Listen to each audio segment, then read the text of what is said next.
Bună, dragilor, și bine ați venit la o nouă citire. De această dată te invit la o citire generală, în cadrul căreia vreau să văd ce mesaj are tarotul pentru tine, pentru casă, în curând, în viitor, ce nu știi, pe neașteptate și ce o să te mire. Să vedem așadar mesaje pentru tine, ce trebuie să știi. Îți mulțumesc pentru că mă urmărești, îți mulțumesc pentru că mi ești alături. A început citirea cu pajul de monede, deci e cu studiu, e cu analiză, e cu seriozitate. Cavalerul de spade, 10 de cupe, steaua. Uite, o veste foarte bună aici pe care o primești de la cineva din familia ta. Sau poate avea legătură cu inovație care se produce și care ție personal îți oferă extraordinar de multă bucurie. Cavalerul de spade vine clar cu ceva total neașteptat. Vine cu o veste foarte mare. Tot cavalerul de spade este cel care anunță schimbarea, cel care anunță faptul că ceva se clarifică. Da? Văd foarte multă sinceritate, dar și foarte multă viteză. Deci ceva se mișcă așa cu puterea gândului, simt eu să transmit. Pajul de monede. Cineva studiază aici un anumit lucru. Ești într-o perioadă de studiu, ești într-o perioadă în care faci ceva nou, studiezi ceva nou, dar văd aici că de asemenea poate să fie și un moment în care vrei să treci la următorul nivel. Vrei să treci la următorul nivel, o conexiune aici cu o persoană mai tânără, poate. Hai să vedem despre ce este vorba. Uite, foarte multă sinceritate. Deci este un moment în care tu vezi lucrurile foarte clar în viața ta, ești sincer, știi foarte bine ce îți dorești, însă ce mi se mai pare interesant este că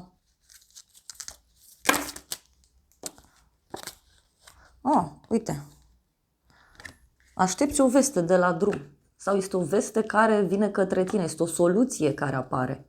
Deci tu acum studiezi ceva, vezi lucrurile foarte clar și găsești o soluție extraordinar de bună. Pentru unii văd un secret, da, pe care îl aflați în legătură cu un drum sau poate are legătură cu cineva de la drum care în sfârșit a găsit o soluție. Mai vreau o carte. Și a ieșit chiar cartea. Deci poate să însemne și un succes legat de un examen, legat de studii. Poate ești într-o perioadă în care te pregătești pentru ceva anume sau pur și simplu ești dornic să înveți lucruri noi. Pentru casa ta, în schimb, avem un 10 de spade. Poate ești într-o perioadă în care te simți mai obosit, te simți puțin pus la pământ. 10 de spade poate să însemne și un sfârșit care se anunță privind casa ta, privind familia ta, cumva trecerea într-o altă etapă. Însă mai simt aici că e cineva care se simte copleșit de anumite gânduri.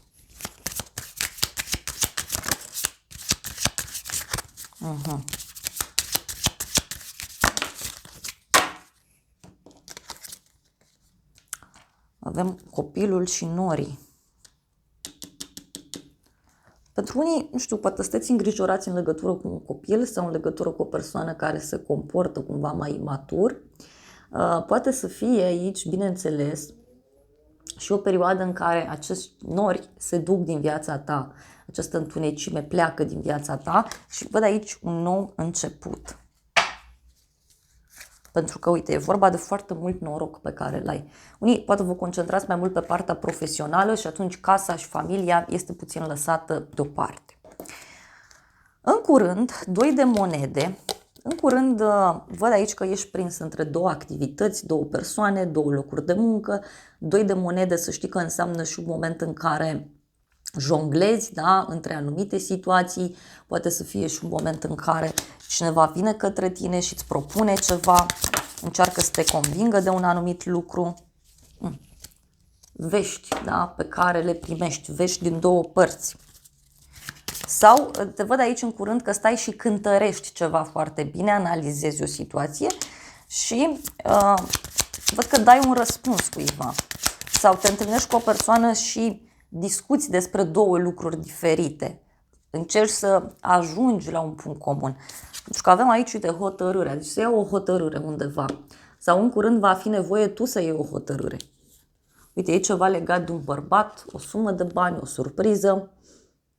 Pentru unii poate este o întâlnire profesională. Da? Dar văd clar aici o decizie foarte bună. În viitor avem 6 de bâte. Uite, în viitor apare victoria, apare bucuria, mergi la un eveniment. Sau 6 de bâte poate să însemne și că primești o veste pozitivă. Ești aplaudat, ești onorat. Mai vreau o carte. E ceva ce tu îți dorești foarte mult. Deci e o tentație aici mare, mare pe care o ai. Și uite, este o victorie, nu știu, privind o rivală, un rival. Să spun că vrei același proiect ca și colegul tău, dar aici o văd victorie, da? Victorie contra rivalilor poate să însemne. Și uite, e ceva legat și de un bărbat și de o veste de final. Mai vreau o carte.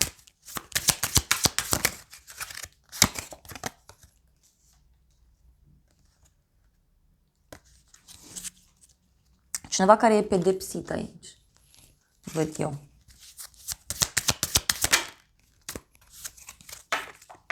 Avem bărbatul și steaua. Deci, în viitor, văd aici că, uite, tu primești o veste.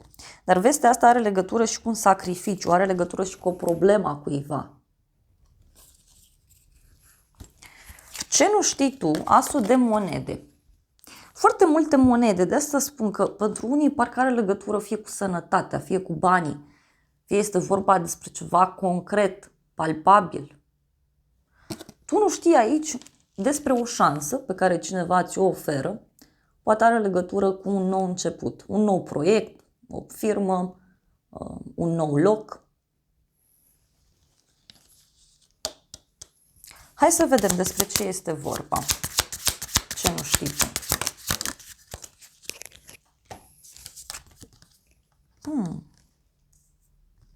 O schimbare aici. Este o schimbare care presupune cumva să ieși din sărăcie sau să ieși din supărare, să ieși dintr-o situație ciudată. Poate este vorba despre o persoană de la drum lung, da, care îți dă o veste. Mai vreau o carte.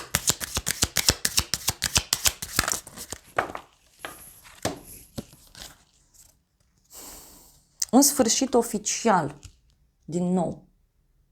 Deci ceva ce se închide, o perioadă complicată care se închide și eu văd aici multă bucurie. E ca și cum se celebrează, da, acest nou început, această nouă etapă.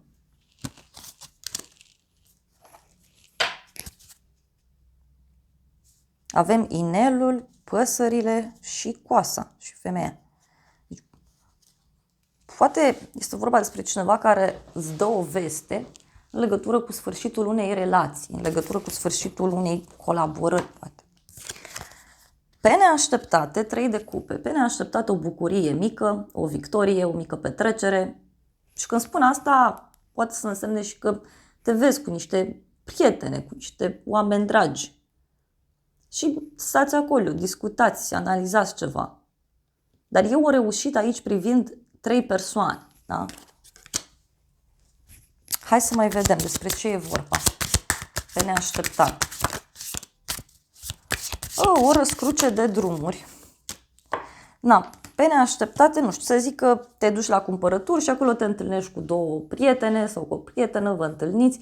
Dar are legătură aici, uite, cu o răscruce de drumuri și cu o bucurie mare. Poate este vorba despre faptul că te intersectezi cu cineva sau o persoană care este indecisă, care nu știe ce vrea, în sfârșit are parte de o victorie. Mai poate să însemne că vine o veste bună din mai multe părți. Da? Din mai multe părți. Mai vreau o carte.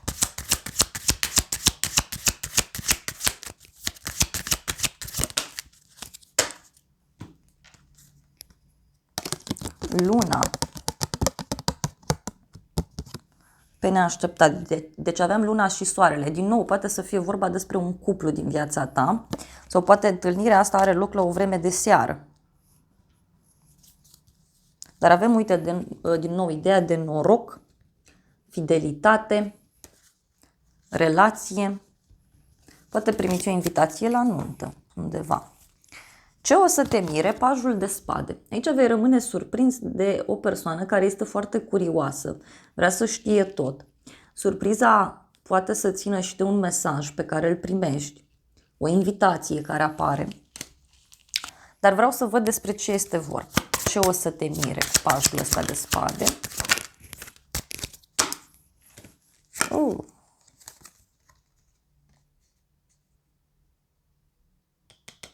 Cineva care este curios aici în legătură cu suferința cuiva sau este vorba despre un sacrificiu pe care cineva îl face și are legătură cu familia, casa sau are legătură cu viața privată.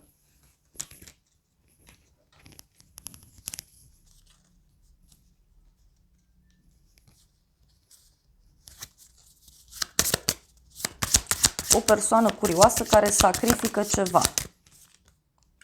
O veste de sfârșit. Surpriza aici e cineva care fie e foarte curios, vine la tine și te întreabă de ceva, fie este vorba despre faptul că tu adresezi o întrebare cuiva și atunci răspunsurile, da, pe care le primești te vor surprinde destul de mult.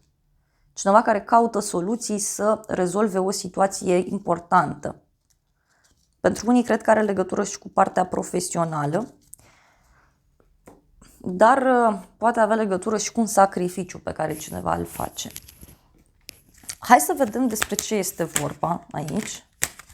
Deci tu nu știi aici despre, uite, avem copilul și văduva, deci poate are legătură cu o femeie cu un copil sau poate are legătură cu o firmă, are legătură cu un nou început din punct de vedere profesional.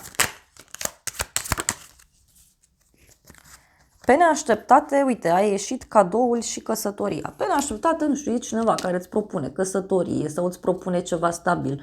Unii pe neașteptate vă întâlniți cu un cuplu pe stradă sau pe neașteptate primiți o veste în legătură cu un cuplu din jurul vostru care a luat o hotărâre.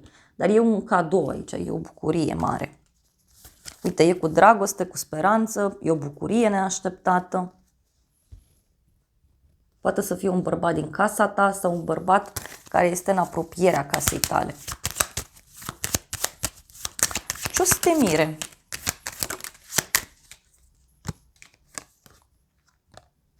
Faptul că ceva a luat sfârșit. E un sfârșit aici important. Cineva care speră foarte mult la un sfârșit sau e vorba de un sfârșit la care tu speri foarte mult. Avem un bărbat și un văduv. Da? Poate e vorba de o întâlnire între doi bărbați, o discuție serioasă pe care aceștia o au. O veste importantă care apare și care are legătură cu un bărbat mai matur. Este vorba de cineva care a pierdut ceva la viața lui. Cineva care trăiește cu gândul în trecut. O persoană aici care are probleme cu legea mai poate să fie. Ce o să te mire? O persoană care, nu știu, e hoață, da? Fuge de relație sau fuge de cineva.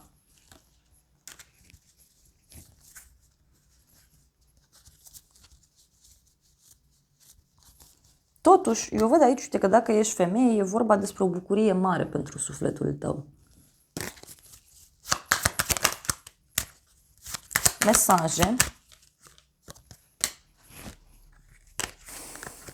Poate o să te surprinde aici un sfat înțelept pe care cineva ți-l dă.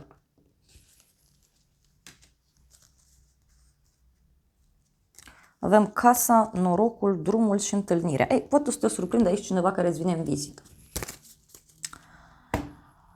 Hai să vedem și oracolul ăsta ce spune.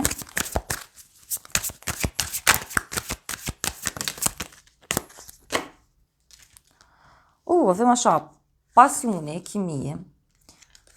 Avem o regină de gheață. Este o femeie rece, este o femeie foarte rațională, o femeie brunetă și un copil avem aici.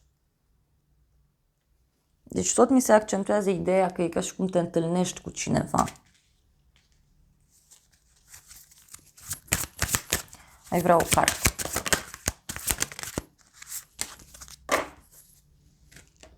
Avem iubire din trecut, da? Și distanță mare. E cineva care ține la tine, cineva care e de la distanță și poate vrea să vină către tine. De asemenea, poate avea legătură și cu o relație care durează de mult timp. Mai vreau o carte.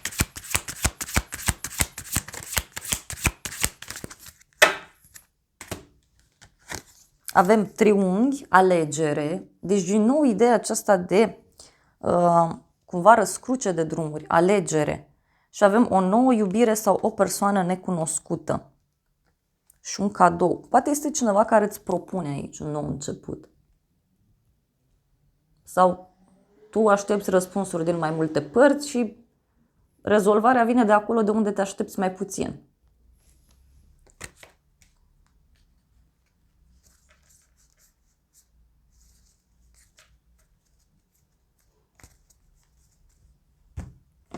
Să vedem tarotul meu ce spune.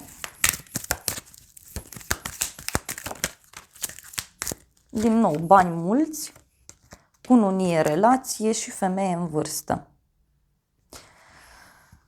Este și cineva aici care te sfătuiește, așa cum am spus eu. Fie te sfătuiește și pentru relația ta, și pentru banii tăi, și pentru reușita ta. Dar, uite, cineva care vrea să te revadă, surpriză. Și tu aici ai o surpriză de la cineva care vrea să te revadă și să-ți spună ceva,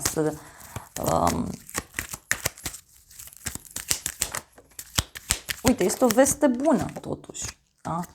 O veste bună cu bucurie mică.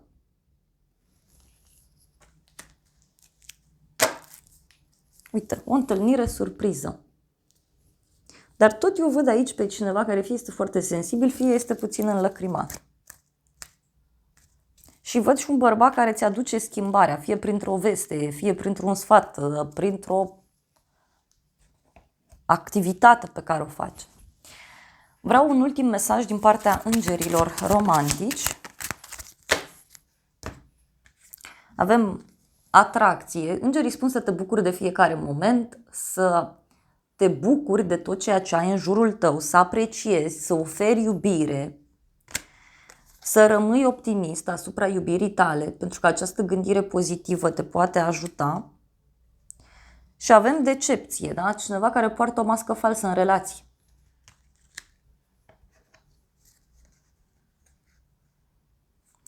Din nou ideea de o nouă iubire, o nouă persoană, un nou mod de a iubi, un nou mod de a acționa. Mai vreau o carte.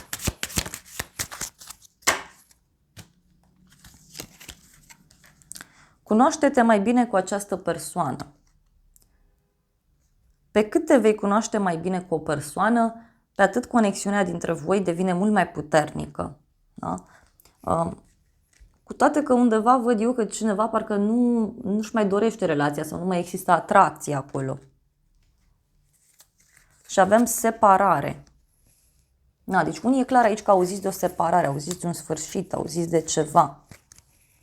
O separare, dar și o nouă iubire. Poate, nu știu, o prietenă din jurul tău te sună și îți spune, uite, am întâlnit pe cineva și gata, îl las pe fostul și mă duc acolo. Da? Poate să fie și asta. Da. Dragilor, acestea au fost previziunile de această dată. Eu vă mulțumesc pentru prezență, vă îmbrățișez cu drag, sper din suflet să fie de folos informațiile și să ne revedem cu bine și data viitoare. Eu îți doresc să ai parte de o zi sau de o seară cât mai frumoasă și îți reamintesc cu drag și de aplicația de tarot Cristina Zurba, disponibilă atât pe iPhone cât și pe Android. Vă invit cu mare drag acolo oricând aveți nevoie de o ghidare. Te îmbrățișez cu drag, îți mulțumesc încă o dată că mi-ai rămas alături și să ne revedem cu bine și data viitoare.